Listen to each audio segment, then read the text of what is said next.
everybody. Welcome to Coffee Chat. I'm Andy Bozarth, Director of Outreach and Advocacy for AARP Kansas.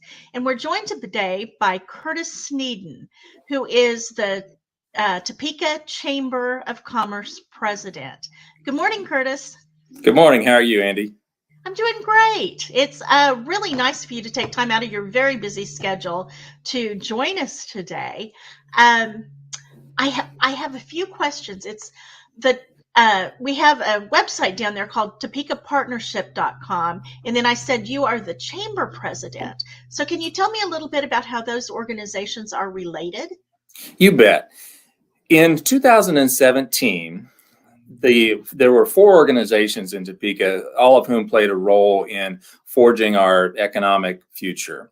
One of them was the Chamber of Commerce. One of them is our economic development group. It's called Go Topeka. One of them is our Visitors Bureau. It's called Visit Topeka. And then Downtown Topeka Inc. was our Merchants Association for downtown here in Topeka. We had a group of volunteer leaders come together in 2017 to develop a strategic plan for our entire community. And it ended up being called Momentum 2022.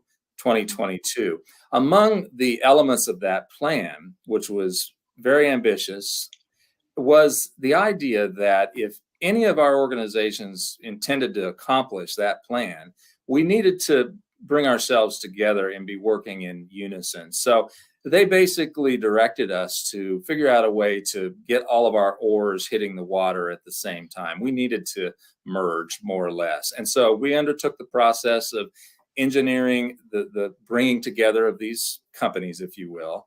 We developed the corporation that's called Greater Topeka Partnership, which is the umbrella organization. And those 4 groups all function and fulfill a specialized role within the partnership. And the Chamber of Commerce is the oldest of those groups, and it has returned to its roots in a way in that the Chamber of Commerce focuses on public policy advocacy on behalf of the entire enterprise. So I spent a fair amount of time over at the State House and at City Hall and interfacing with our congressional delegation up in Washington, D.C. Sounds like a busy time for you. It has been, yes. That's great. And as a Topeka resident, I really love how the organizations have come together and all the changes and all the exciting stuff that's happening in Topeka right now. So can you tell me a little bit about some of the initiatives that your organization is working on to grow the economy? Well, it's almost hard to know where to start, but I can tell you that it boils down to trying to make Topeka the sort of place that people want to move to, want to live in, want to work in, and raise their families in. There are some downtown initiatives that anyone can spot. We're very proud of the Evergy Plaza, which has opened up. Our team helped shepherd that along. We certainly weren't we didn't create that all on our own. It's a function of terrific local philanthropy and teamwork here on the ground, but we're very proud of what's gone up over there. In a broader sense, under the rubric of diversifying and growing our economy, there is some very exciting activity in the area of entrepreneurship and innovation. And it plays to the fact that Topeka is right in the middle of what we call the Animal Health Corridor, which extends roughly from Manhattan, Kansas, on over to Kansas City at least, if not Columbia, Missouri.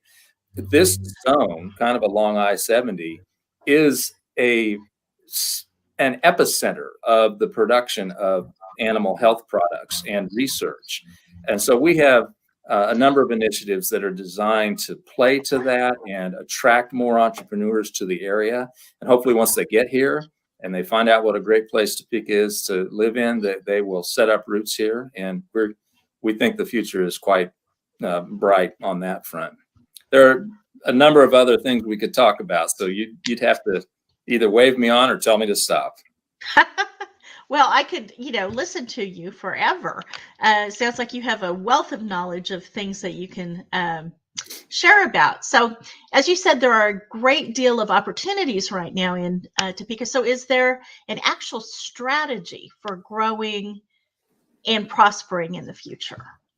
Absolutely. So we're coming to the final year of Momentum 2022, and it had five key pillars. They boiled down to growing and diversifying the economy, Mhm. cultivating homegrown talent, creating attractive spaces here, collaborating as never before, and basically raising our self-image here in Topeka. I don't know, Andy, how long you've lived in Topeka, but if you've Long lived here time. long enough, okay, then you probably have a sense of the fact that traditionally Topekans are pretty hard on themselves. We Yes. tend to worry that our neighboring communities are getting ahead of us. So part of the Yes. plan involved some strategic efforts to uh, fix that. And many of the people who are part of our effort and also folks who are coming to town new, I think have managed to shed that complex a little bit. We're very bullish about the future of Topeka.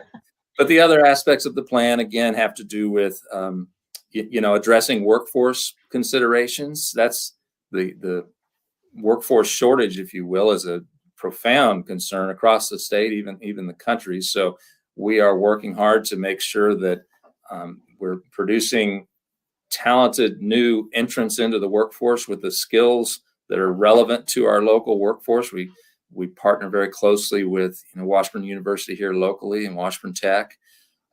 We actually have just recently initiated a child care summit because, believe it or not, uh, Wow. your local chamber of commerce has embraced the lack of childcare as a business issue.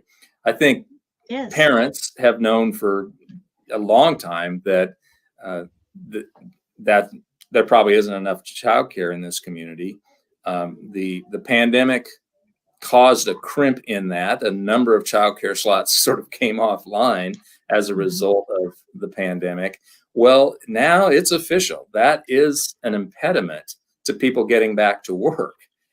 So if our companies can't get people back to work, and that's a reason, then it's an issue that we are focused on. So we're uh, working to, first of all, understand the problem. It's actually much more complex than a glance might give it credit for, and then start looking for solutions. And that's a good example of an issue that bears out why bringing our organizations together makes so much sense. Um, Oh, yeah. I, be, I became aware of the lack of available childcare through some town hall type meetings that we'd had where I had a number of our members talking to me about what is keeping them up at night. Lack of childcare bubbled to the top of that list.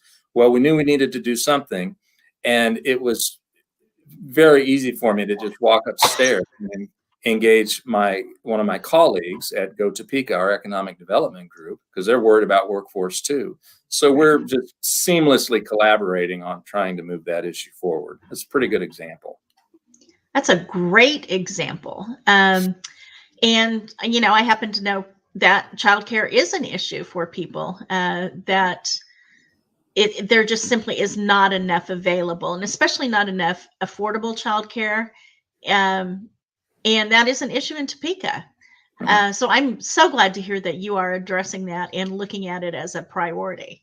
Yeah. Um, what do you see as the chamber's role in all of this, in all of the changes?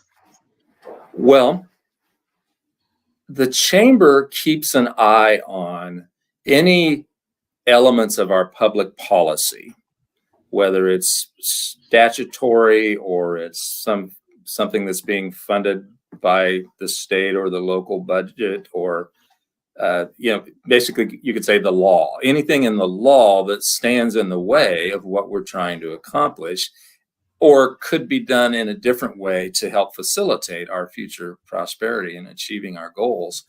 Mhm. And then we advocate on behalf of making those changes. So, for example, um, there, I won't go into the weeds too deeply, but basically, there's a provision of the tax code in Kansas that provides employers a tax credit if, to the extent that they expend money on childcare for their employees.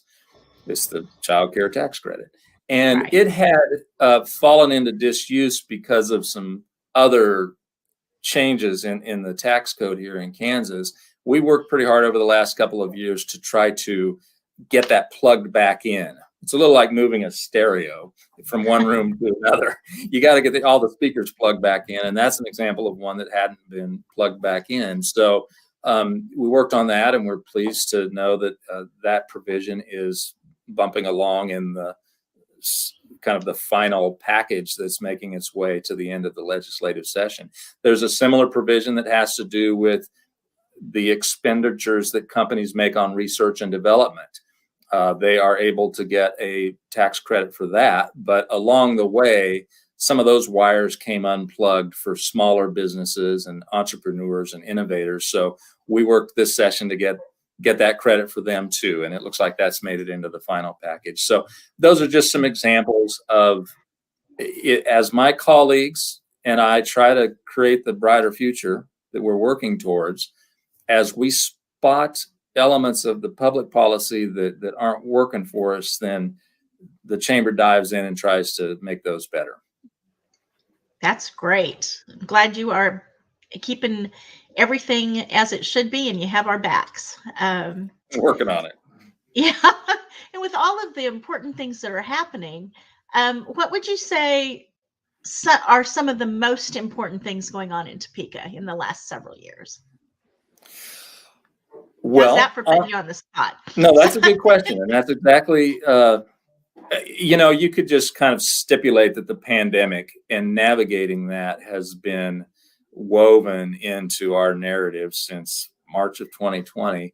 Right. And we could have a whole podcast, I think, dedicated to the various things that our group and others did to help, especially small businesses, make it through that night. It was very, very challenging, and it still is for many of them. So we're trying to make sure that we stick with that and get to a finish line of sorts that and have as many of our small businesses still with us as we can.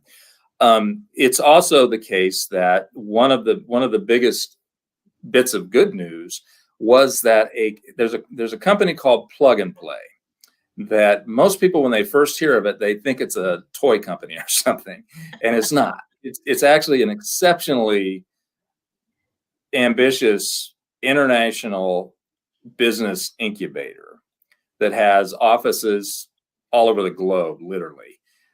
In 2019, Plug and Play chose Topeka as its exclusive site for what they call them verticals. We would say branch office or something, but their vertical for animal health is Topeka, Kansas. And what that means is, it's a bigger deal than you can tell just driving by. Right. That means that every year they are sifting through proposals from tens of thousands of entrepreneurs throughout the world who have an idea about improving animal health. And Plug and Play sifts through those and gets them down to 10 every 6 months. That goes through Plug and Play's curriculum. They get beefed up. Their ideas get commercialized. They get connected with partners and financial channels. And when they emerge from that, these entrepreneurs are ready to either go conquer the world on their own, or they're ready to get bought by Cargill or Monsanto or Hill's Pet Products or something. And I think that if we look down the road a little bit, that decision in 2019 that company made could well be one of the most important inflection points in our economic history. And the reason is that as those companies come through, they're from all over, literally. I've had a chance to meet some of them. One of the entrepreneurs was from the People's Republic of China. There was a scientist from Chile. There were some folks from New Zealand, et cetera. I mean, it's genuinely global. Well, chances are the guy from Chile will want to go back home and start his business there. Okay. Well, of those 10 every 6 months, if even 3 of them, 3 or 4, realize Topeka is a great place and choose to set some roots down here, then 3 or 4 years from now, we won't even recognize the place from an economic point of view.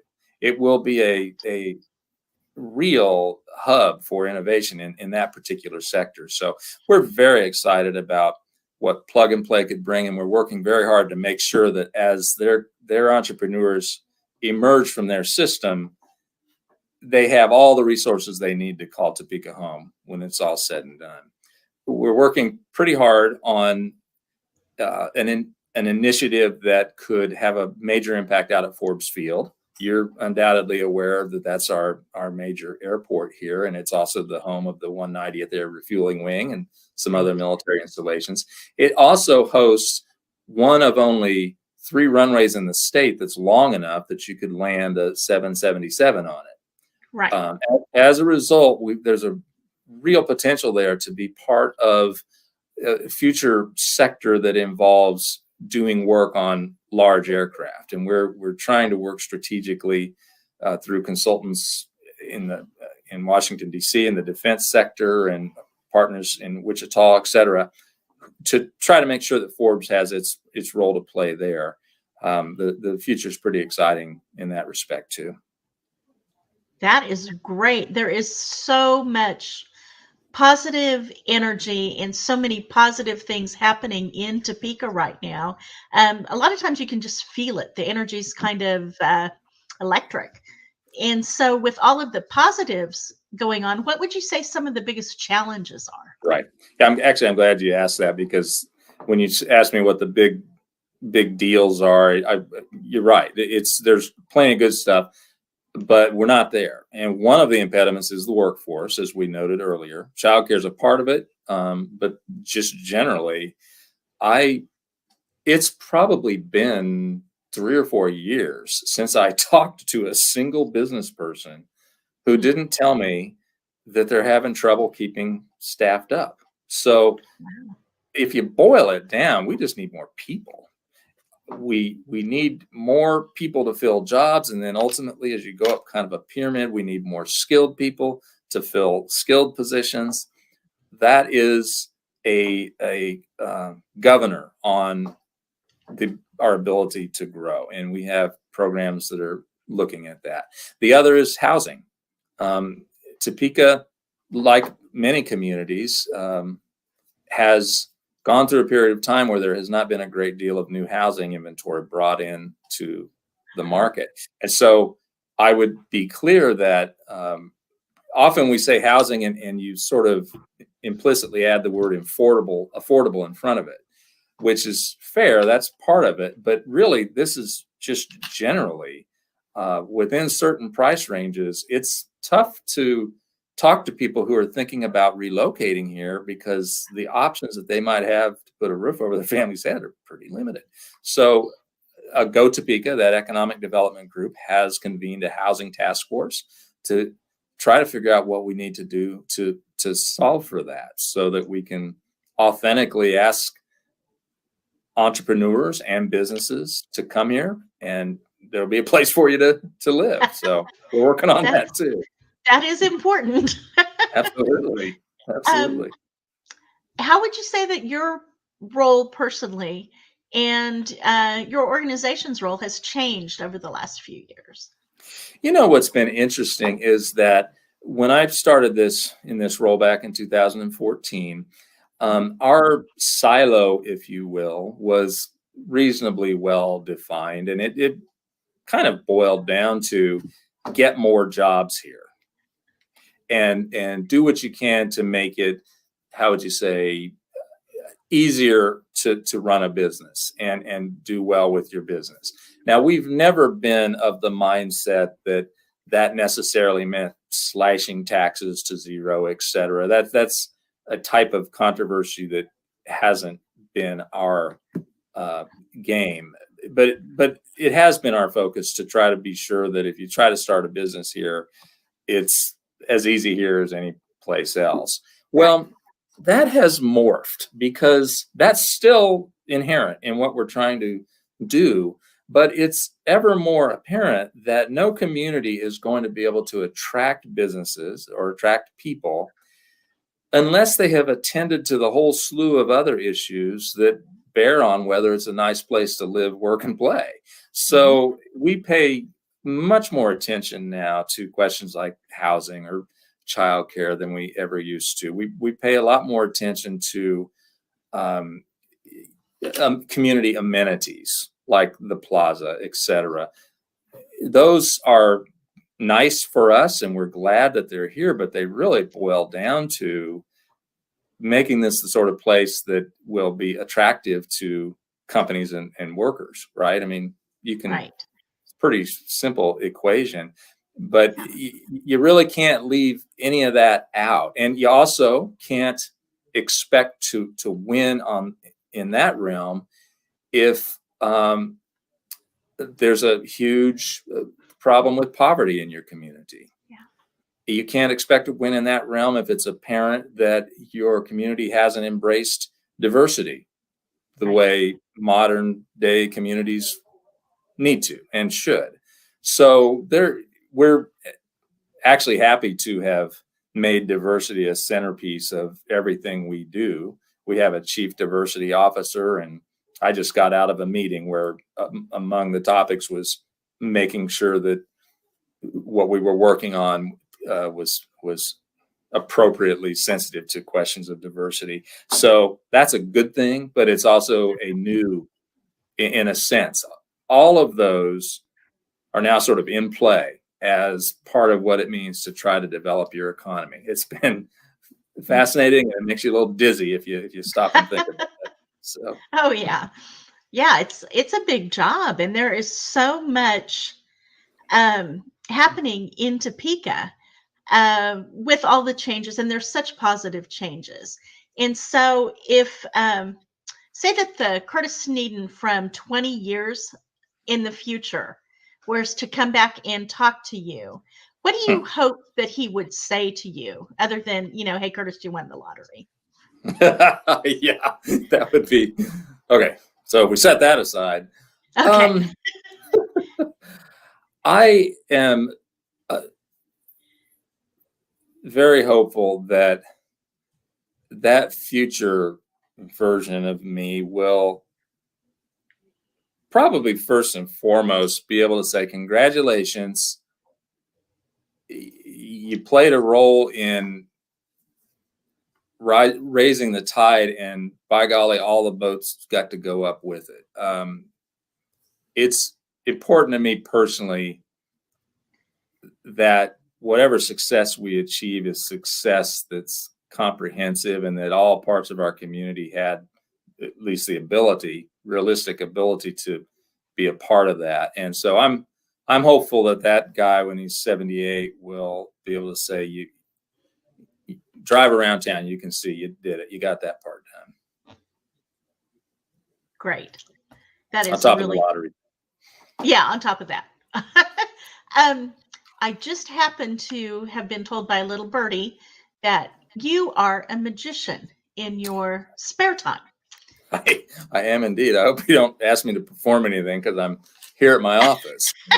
Somebody will walk in and catch me pulling a rabbit out of my hat. No, actually, I am very proud of the fact that when I'm not doing this job that I'm very passionate about, I have another passion which has to do with using the art of magic to connect with people and kind of relate to them in a visionary way. The overlay is fascinating because I spend a lot of time during the day kind of imagining a future and working towards it. It's not here yet, and magic is much the same way. We create an imaginary place and go in there and play around. So yeah, I'm quite passionate about the art of magic. And I know that you are going to be performing an entire magic show on the AARP concert series that's Yes. coming up Friday. Do you want to throw a little plug in here about Well, that? I'll tell you, that has been so much fun to interface with the team there at AARP. And the best part about it is that there's been a real understanding that this isn't about just tricks. This isn't about just pulling a coin out of somebody's ear. It is a way to connect. And so we did some interviews. We actually shot some footage we bumped into some random people in downtown Topeka and Mhm. performed a little bit for them. And hopefully we were able to capture how that can just transform an interaction from strangers to having shared this moment together, in the context of what the AARP is promoting as far as its themes and, staying healthy, mentally. I'm sorry, I'm not The capturing brain health aspect. brain health. That's right. I Right. apologize. Um, Oh, no problem.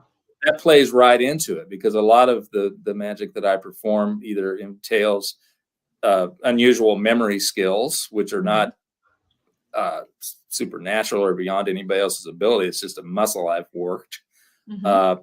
or other types of mental machinations that I think hopefully are helping ensure that my brain stays healthy a little longer. So it's been a lot of fun to work on that show with the crew, and I'm eager to see that installment when it goes up. Well, everybody can see that installment, and we'd like to invite everybody to please join us on YouTube/AARPKS or on Facebook/AARPKS to see Curtis's magic show at 6:30 on Friday evening. Or you can come back if you're not able to make it at that point in time, come back and watch it later. Well, So, Andy, let me throw in an extra plug. May I? I don't know. absolutely. I'm not sure how many of your audience members are in Topeka or near Topeka, but actually on April 30th, up in the Arts District we have up north of town that's called NOTO, North Topeka Uh-huh. Arts District. I'm honored to have been asked to perform an evening show up there. So on Saturday, the 30th of Wonderful. April, I would encourage anybody for whom that's a convenient venue to look up Noto Arts District Red Bud Festival and consider buying some tickets and coming up there and having a great night of magic up in Noto. Noto's magical all by itself, but I'm going to Yes, try it to help a is. little. Yeah. It is. Well, you heard it here first, folks. Um, so anyway, our time is up. And Curtis, thank you very much. Thank you Yeah. to those who joined us today. And we will see you again next Wednesday at 10 o'clock when meteorologist Matt Miller will join us. Thank you. Thank you.